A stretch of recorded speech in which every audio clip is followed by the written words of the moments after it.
I mean, how many times was a kid open? He's not getting the ball. I mean, there were times you're going like, why did you thought, he's not seeing him? Because if he doesn't look that way, hey, he's not coming back to you. He's not doing it.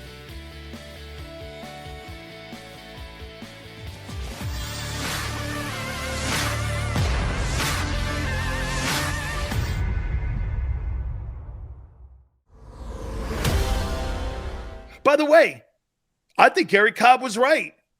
I think Deshaun was going either to Atlanta or to Carolina until the bag of money showed up. Let's get to my friend from Fox 29 in Philadelphia, Garry Cobb. And Gary, I don't think anybody was wrong because 100% of everybody's take was that he was either going to go to Carolina or Atlanta, potentially New Orleans. And then Jimmy Haslam did the ultimate that every player does. David McGowan got the call from Jimmy Haslam, and Jimmy Haslam went like this. What is it going to cost me to have Deshaun Watson become a Philadelphia or a Cleveland Brown? And he said this, a fully guaranteed $230 million deal. No one was willing to do that. And voila, he's near Lake Erie. Am I right? I think it definitely came down to the money, and I don't blame him. I mean, you can't, just blow away that kind of money, especially with these suits he's going to have to pay, So he's not necessarily going to hang on to all that money, but he's going to be passing it on. But, he definitely is a special quarterback. You look at his numbers with the thing he's done. Without, we're running for his life, and he's still been able to do it. So he is he's the type of quarterback that is the elite quarterback now. So even more so than when he last played his last season, the quarterbacks last year said, this is a quarterback game. They made it very clear. And so for that reason, you can understand why Cleveland said, hey, we got this kid. We can put people with him. We got a chance to win something every season. We got a chance to win the whole thing, and who can argue with them? So from that standpoint, I can't really blame anybody. Can't blame anybody for that. But Gary, here's the deal. Again, and again, not to belabor the point here, because obviously he took the bag of money here. Yeah. The point is, though, I mean, Did Howie miss out on an opportunity to land a 26-year-old franchise guy? Did it come down to character, or did it just come down to, get this, just not putting the money up? Because to me, I don't remember it ever was about money. I never heard anybody negotiating or he wanted a new deal or anything. Right. You got to remember something too, Gary. This guy he didn't play last year. He had 22 sexual assault charges against him. Yeah. And he got an $80 million raise. I know. Guaranteed. I know. It's astonishing, how this all happened. But clearly Cleveland, they put all their chips in the middle, man, and said, hey, we are putting it all on this guy. Now, that might have been where the Eagles said, well, you know what? I don't know if we could do it to that extent. And I mean, if you're going to get in it for 3 first-round draft picks, I mean, you might as well put the money out there. If you really think he is the guy, and really when you look at the quarterbacks in the league, the kind of type of league this is now, this is a quarterback league. You got him. You're just about the favorite, or you're right there with Dallas next year. If he comes in here, the Eagles are the favorite in the division. Absolutely. I think they're a 13 win team. That's right. I mean, if they did all of this with Jalen, come on, they're going to win 12 games every year. And in an NFC that's down, I mean, absolutely. Let me take you over to another deal here. I got to tell you, man, as much as I killed Howie for not landing Watson, I got to give him the deal that he did with Fletcher Cox here. I mean, he convinced him to come back, took a $4.5 million pay cut, convinced him that they want him, that he's part of the future, giving him a 1-year contract. I mean, kudos to Howie, man. I mean, I I would have been butthurt. Maybe that would have been the wrong one, Gary, and I would have went to a place like the Chargers or somebody that would have given me a chance to potentially win another ring. Yeah. But he came back home. Did you see it the same way I did? I thought it was a good move. I think, wound up being a good move because, he still has got some football left in him. But I think what you do now is you could say, you know what? We can give him more time to rest. We're going to keep him fresher. Hey, and Fletcher, when we got you out there, hey, we need everything you got. But we're not asking you to play, with so many minutes. So, you can talk there. And then, you take that money, you can do something else with the rest of that money. And I think it's just solid. I mean, this is keeping it real. And I think you bring Fletcher in there. He knows you're keeping it real. You're not the guy you once were. We still think you can help us. And we're going to work out a deal. So I think it was good sound. Definitely good job of managing, the cap. So I'll give him a pat on the back for that. Hold on here. I've got to look up a guy's stats here. They signed a receiver. His name is Zach Pascal. Hang on for a second. 34 catches, 388 yards. They were looking for a veteran wideout, and wow. Hey, 30. Okay. Go ahead, man, please. Zach Pascal. Well, you got a veteran, but I mean, come on. Hopefully they're not done. I mean, you got to get better. You got to do better than that. I mean, but can they, Gary, with a quarterback that can't read more than single coverage? I know. What that's really where they can make the biggest jump is if he progresses in his ability to see the field, get the ball out of his hands. As he gets better now, we know the deal now. We really know the deal. I think he knows the deal. If he doesn't improve drastically, he's going to wake up one day and there's going to be somebody in here that they hand that job to, and it's not going to be him. I mean, that's keeping it real. And I know, I like the kid. You go up there to the practice. You love the way the kid does everything. He's a good kid and everything. But,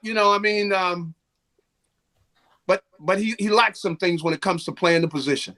Hey, I really would love to have a Boy Scout playing my quarterback position too, man. You know what, though? If he's a tool like Aaron Rodgers in Green Bay, what would you rather have, a Boy Scout playing quarterback for you or a tool like that who's 48 touchdowns and 3 picks? Let me have that tool. Let me have that tool. And the thing is, you got everybody blasting. They're all over Deshaun, because of what he did or whatever, people, and nobody really knows what happened. It hasn't really come all. No, it's internet out. Lawyers, Gary. Yeah, I mean, it's going to be up one side of the kid down. Look, we don't really know what happened just yet. He clearly made a mistake. So I'm not going to be all over him, kicking him and stuff. I would have loved to see the kid come here. I'm going to be honest. He would have been here, made things exciting right away. I'd be clearing up time, Well, I was going to go to the Super Bowl anyway, but I was going to make sure I was going to get my Eagle stuff cleaned up. I was going to be sporting that all week. Wait a minute now. Okay. The improvement then with Jalen will be what? It'd be more of a slow putt versus what that would have been a quick fix. I mean, even if Jalen improves, he's not Deshaun Watson. I mean, he's not. So hopefully he makes some drastic improvements. I still think with their running game, with the defense improved, they can make some improvements, but he's just got to get better though. Because what we saw against Tampa Bay, come on, that's not going to get it done. Just not going to get it done where you can't see the field. You don't even know what coverage they're playing you. You don't know where to go with the football, and your offense looks like, you can't throw the ball when everybody can throw the ball in the league, but you can't throw the ball. So they got to get better. And right now, I bet you they're somewhere working out because, Devonta Smith, he's got to be staying on him going, look, we need you to come on stronger, or it's gonna cripple him with his right. Gary, if you're Devonta, don't you go to your agent eventually and say this? Hey man, I got 68 catches in a league where that dude in Vegas had 100 catches. That Clemson kid. That's right. That white kid out of Clemson had 100 catches. 100 catches. 100 catches. And I can't get 70 catches. I mean, how many times was a kid open? He's not getting the ball. I mean, there was times you're going like, why aren't you he's not seeing him? Because if he doesn't look that way, hey, he's not coming back to you. He's not doing it. But he's got to improve. So I imagine they're out somewhere right now throwing and catching the ball. And hopefully we're going to see improvement because he got to get better. And Jalen knows that he's got to step up his game, if he wants to be an NFL quarterback. And the Eagles are still going to be out there knocking on doors, And man, I'd rather have Jameis Winston.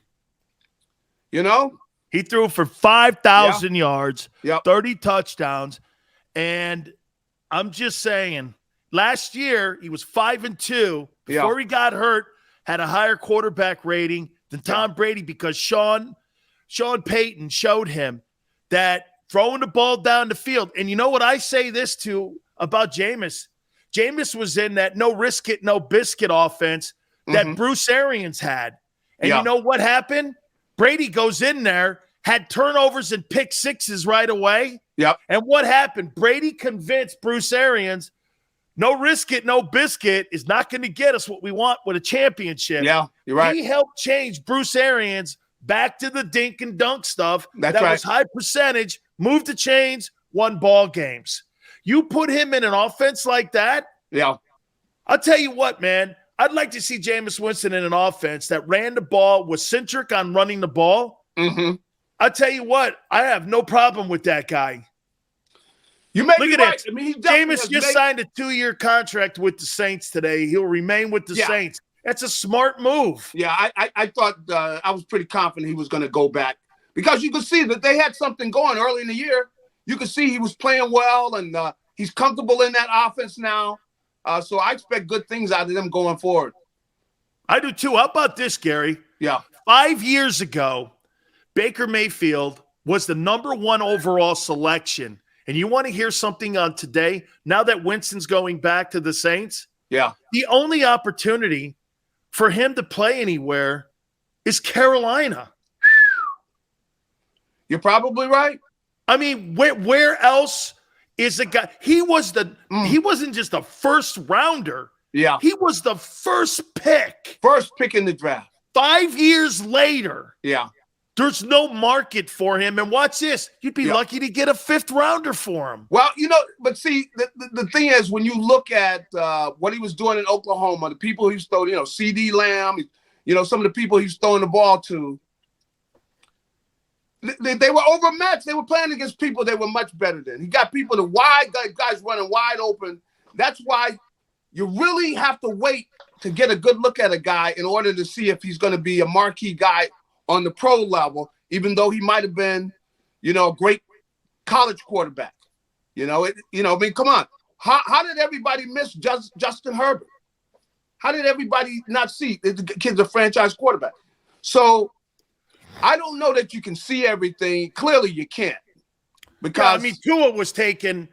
It was tanked for Tua with the Dolphins. The Dolphins and Chris Greer grab him. Yeah. And now the next pick is Herbert to the Chargers. Yeah. I think you'd like to have that back. You better believe you'd like to have that back. But, you see, that's why, man, to make that pick where you got Tua, now you look at that, you're going, like, what were they thinking? But, Tua's throwing open, the guys that are wide open.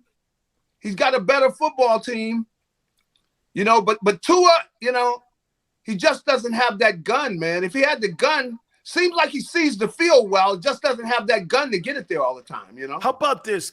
Gary, you know what? I think maybe I'm going through now learning what you guys – I call it Howie schizophrenia.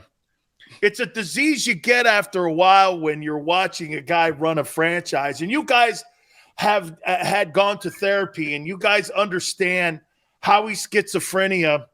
And so maybe what I'm doing now is I've caught it. And here's my Howie schizophrenia mask. Hold on, let me put it on while I'm talking to you here. This is my Howie schizophrenia mask. Oh yeah. So I want to like ask you here.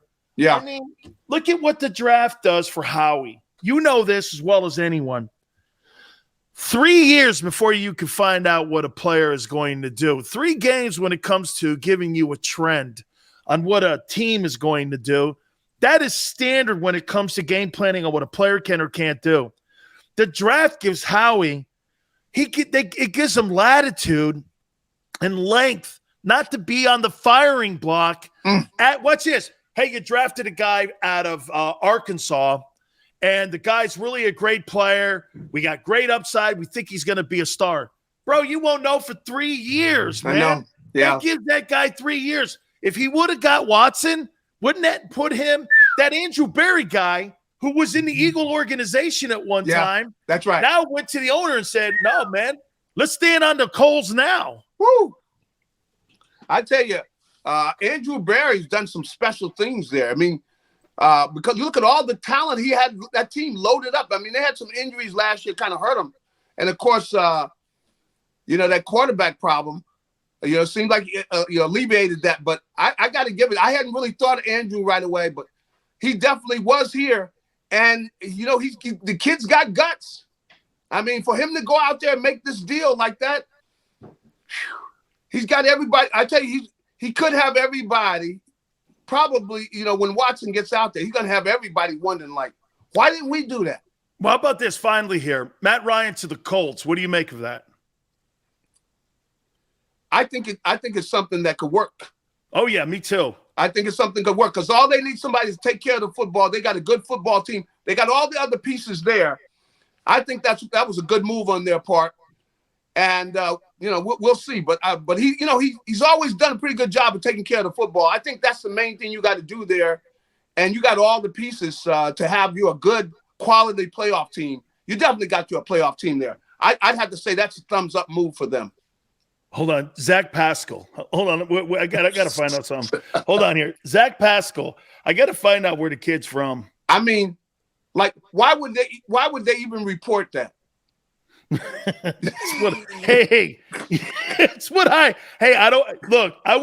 was a jackass earlier, so I don't want to be even more of a jack. Hold on.